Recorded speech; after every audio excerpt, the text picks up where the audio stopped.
सूअर का गोश्त खाना इस्लाम में हराम क्यों है? क्या आप जानते हैं इसके पीछे का साइंटिफिक रीज़न? अगर नहीं तो भी इट्स ऑल राइट। आज हम इस वीडियो को देख के पहचान जाने वाले हैं। और जैसे कि इस्लाम एक सच्चा दीन है और बहुत ही नेचुरल एंड साइंटिफिक दीन है, तो कोई ना कोई बहुत ही बड़ा रीज़न इसके पीछे रहा होगा। हे हाय हेलो नमस्ते जी, सत श्री अकाल, अस्सलाम वालेकुम। मैं निधि शर्मा इंडिया से। आई एम वेजिटेरियन, तो मैं तो वैसे भी कभी मीट ना तो इनटेक किया है, ना ही कभी फ्यूचर में प्लान करती हूँ करने का। पर ना पॉर्क की जहाँ तक बात आती है तो फॉरेन कंट्रीज़ में से बहुत कंज्यूम किया जाता है और थैंकफुली इस्लाम मज़हब का एक भी इंसान इसे नहीं खाता है। अगर आप मुस्लिम हैं और फिर भी आप पॉर्क इनटेक कर रहे हो तो इसका मतलब कहीं ना कहीं ईमान में खोट है। देखिए, मैंने ना एक रिसर्च पेपर रीड करा था जिसके अंदर ये लिखा हुआ था कि पॉर्क जो होता है ना, एक कैरेक्टरलेस एनिमल होता है। उसे अच्छा लगता है अगर उसकी वाइफ किसी और के साथ सेक्सुअली इंडल्ज हो रही होती है, अगर वो उसका फ्रेंड ही है तो ही एंजॉयज दैट मोमेंट। तो बहुत अजीब नहीं हो गया ये सिनेरियो?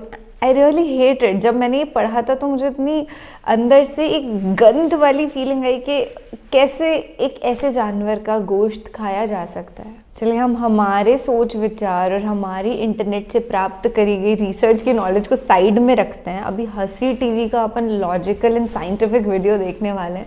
उनके पास बाकायदा रिसर्च पेपर वाला प्रूफ है कि इसके पीछे का, इस्लाम में इसको बैन करने के पीछे का रीज़न क्या है और साइंस ने उसे कंफर्म कब, कैसे और क्यों किया। तो अपन ये भी कह सकते हैं कि it's a miracle of Quran पाक का वीडियो, क्योंकि कुरान शरीफ में लिखा हुआ है you can not eat pork's meat, नहीं खा सकते हो आप। और अल्लाह का नाम लेकर के हम इस वीडियो को स्टार्ट करने वाले हैं, जो बहुत मेहरबान है और निहायती रहम वाला है। व्हेनेवर आई से दिस, आप भी रिपीट कर दिया करो, इसे अपने दिमाग में कर दो चाहे, बट प्लीज़ डू इट, क्योंकि इससे बहुत बरकत आती है।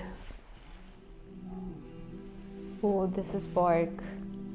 बहुत सारे। हम सब ये जानते हैं कि इस्लाम में सूअर का गोश्त खाने से मना फरमाया गया है, बिल्कुल, जिसके पीछे बहुत सी मसलतें पोशीदा हैं। मगर फिर भी बहुत से गैर मुस्लिमों और मुसलमानों के ज़हनों में अक्सर ये सवाल रहता है कि आखिर इस हुक्म के पीछे क्या मसलत पोशीदा है। दोस्तों, कुरान करीम में कम से कम 4 मकामात पर सूअर का गोश्त खाने से मना फरमाया गया है, 4 times। जिसके सबसे वाज़ेह अहकामात सूरह अल-माइदा में कुछ इस तरह से मौजूद हैं।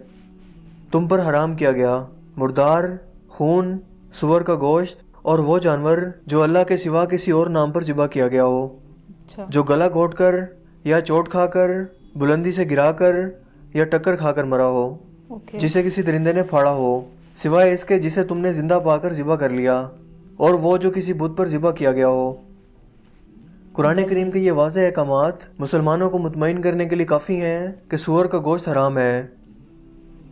इसके साथ साथ इसके हराम होने का जिक्र कुरान करीम के अलावा बाइबल में भी मौजूद है, और इसमें भी सूअर का गोश्त खाने से वाज़ेह तौर पर मना किया गया है। बाइबल की किताब अखबार में कुछ इस तरह से दर्ज है, और सूअर को क्योंकि इसके पाँव अलग और चरे हुए हैं पर वो जुगाली नहीं करता, वो भी तुम्हारे लिए नापाक है। तुम इनका गोश्त ना खाना, इनकी लाशों को ना छूना, वो तुम्हारे लिए नापाक हैं। इसके अलावा कुछ ऐसे ही अल्फाज अफ्तशना में कुछ इस तरह से बयान होते हैं, और सूअर तुम्हारे लिए इसलिए नापाक है कि इसके पाँव तो चरे होते हैं पर वो जुगाली नहीं करता, तो तुम इसका गोश्त ना खाना और इनकी लाशों को हाथ ना लगाना। बिल्कुल इसी तरह के अहकामात अहदनामा की किताब यसिया के बाब नंबर 65 अशार नंबर 2 था 5 में भी आए हैं। दोस्तों, एक अल्लाह को मानने वाले मुसलमान इसके अहकामात को दिलो जान से तस्लीम करते हैं, मगर गैर मुस्लिमों और काफरों को सिर्फ अकली दलाइल, मंतक और साइंस के जरिए ही कायल किया जा सकता है। लिहाजा आइए चलते हैं सूअर के गोश्त पर होने वाली हालिया साइंसी दरियाफ्तों के नताइज पर, जो आज हमें ये बताती है कि सूअर का गोश्त खाने से कम 70 किस्म की बीमारियां लायक होती हैं। 70। एक आम इंसान के पेट में कई तरह के कीड़े होते हैं, मसलन राउंड वर्म, पिन वर्म और हुक वर्म वगैरह। इनमें से एक पेट का कीड़ा ऐसा है जो सबसे ज़्यादा ख़तरनाक है। इसे टाइनिया सोएलम कहा जाता है, जो आम ज़बान में टीप वर्म भी कहलाता है। ये साइज़ में बहुत लंबा होता है और इंसानी आंतों में रहता है, और इंसानी आंतों के अंदर अंडे भी देता है जिन्हें ओवा कहा जाता है। ये अंडे खून की गर्दिश में शामिल होकर जिस्म के किसी भी हिस्से में पहुंच सकते हैं। लिहाजा अगर ये दिमाग तक जा पहुंचें तो याददाश्त को शदीद नुकसान पहुंचाते हैं। अगर ये दिल में दाखिल हो जाएं तो दिल के दौरे या हार्ट अटैक की वजह बन सकते हैं। जबकि अगर ये आंखों में पहुंच जाएं तो आंखों के मोतिया या नाबीना बन का बायस बन सकते हैं। अगर ये इंसानी जिगर में दाखिल हो जाएं तो पूरे जिगर का सत्यानाश कर डालते हैं। गर्ज ये है कि इसकी वजह से जिस्म के तकरीबन तमाम अज़ा बिल्कुल तबाह हो सकते हैं। यही नुकसानदेह टीपवर्म सूअर के गोश्त में बहुत ज़्यादा मिकदार में पाए जाते हैं, देखिए जो इंसानी जिस्म में दाखिल होकर किसी भी इंसानी अज़ा को नकारा कर सकते हैं। दोस्तों, बिल्कुल इसी तरह का एक और ख़तरनाक कीड़ा तफीलिया कहलाता है। ये भी सूअर के गोश्त में बहुत ज़्यादा मिकदार में पाया जाता है और इंसानी जिस्म के लिए इंतहाई नुकसानदेह है। आम तौर पर लोगों में ये गलत फहमी पाई जाती है कि सूअर का गोश्त अगर अच्छी तरह से पका लिया जाए तो ज़्यादा टेम्परेचर की वजह से इन कीड़ों के अंडे ज़ाया हो जाते हैं, मगर ऐसा नहीं है। अमेरिका में की गई एक हालिया तहकीक के मुताबिक इस तफीलिया या ट्राइक्यूरा कीड़े से मुतासिर 24 अफराद में से 20 अफराद ऐसे थे जिन्होंने सूअर का गोश्त खूब अच्छी तरह से पका कर खाया था, मगर इसके बावजूद भी उनके जिस्म में इन कीड़ों की मिकदार बहुत ज़्यादा थी, जो ये जाहिर करता है कि सूअर के गोश्त में मौजूद अंडे खाना पकाने के आम दर्जा हरारत पर भी नहीं मरते। इसके अलावा सूअर के गोश्त में ऐसे अज़ा बहुत कम होते हैं जो मसल्स या पट्ठों की नशोनुमा के काम आते हैं।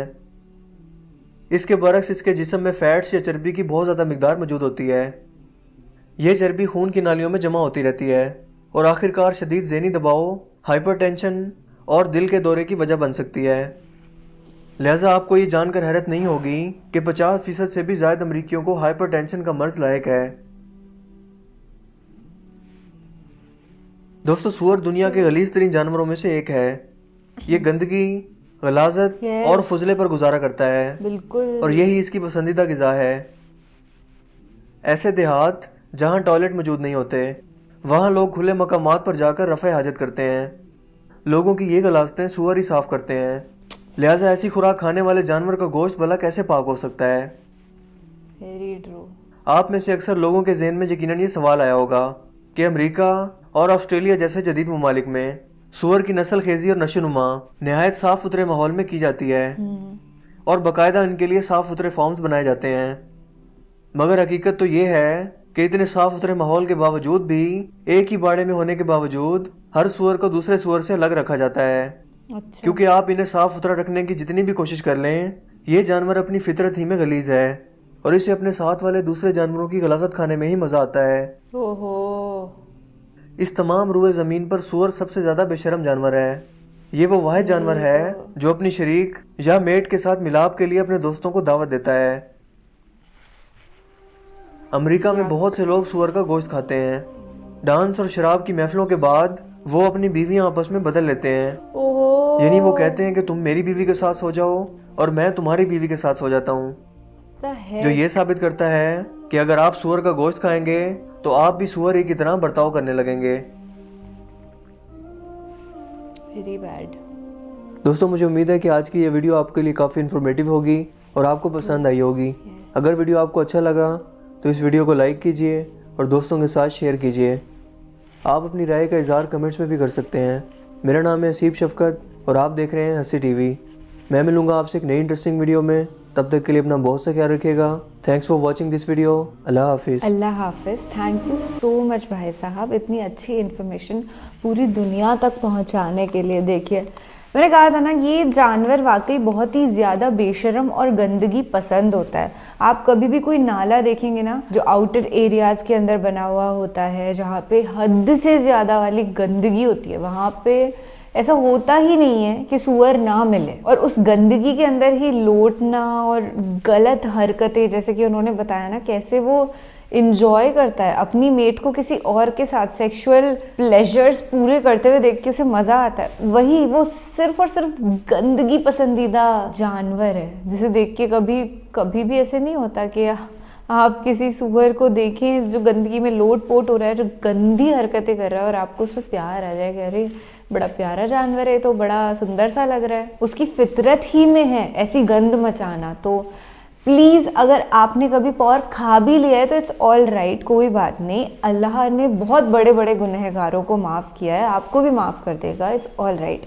पर ये वीडियो देखने के बाद एटलीस्ट कभी भी कोई भी इंसान पॉर्क तो ना ही खाए। मेरी तो पूरी फैमिली वेजिटेरियन है, तो ये पैगाम मैं अपने बहुत सारे मेरे नॉनवेज फ्रेंड्स हैं उन तक पहुंचाऊंगी, क्योंकि आमतौर पर ऐसा होता है कि जो नॉन मुस्लिम्स हैं और जो नॉन वेजिटेरियंस हैं उन्हें पता नहीं होता ये लॉजिक का, but I guess this world needs to know it, and each and every human being, जितने भी इंसान अलाइव हैं वो इस फैक्ट को समझें, अपनी ज़िंदगी में अपनाएं और पोर्क को पूरी तरीके से ना छोड़ दें, एकदम बैन ही कर दो पोर्क को। आजकल तो ये भी सुनने में आया है कि जो आप पैकेट पैक्ड आटा लेकर के आते हैं और बहुत सारी पैकेट पैक्ड जो चीज़ें आती हैं ना उसके अंदर पोर्क की मीट डाल देते हैं। और ये मैं कोई हवाई बात नहीं कर रही, लिटरली ऐसे एनालिसिस एंड रिसर्च पेपर्स हैं, तो आप चेक कर सकते हैं इंटरनेट पे और आप ट्राई कर सकते हैं कि जो पैकेज्ड फूड है आप उन्हें छोड़ें, क्योंकि मैं सच में अपनी ज़िंदगी में कुछ वक्त से मैंने बिल्कुल पैक्ड फूड बिल्कुल ख़त्म कर दिया है खाना, क्योंकि वो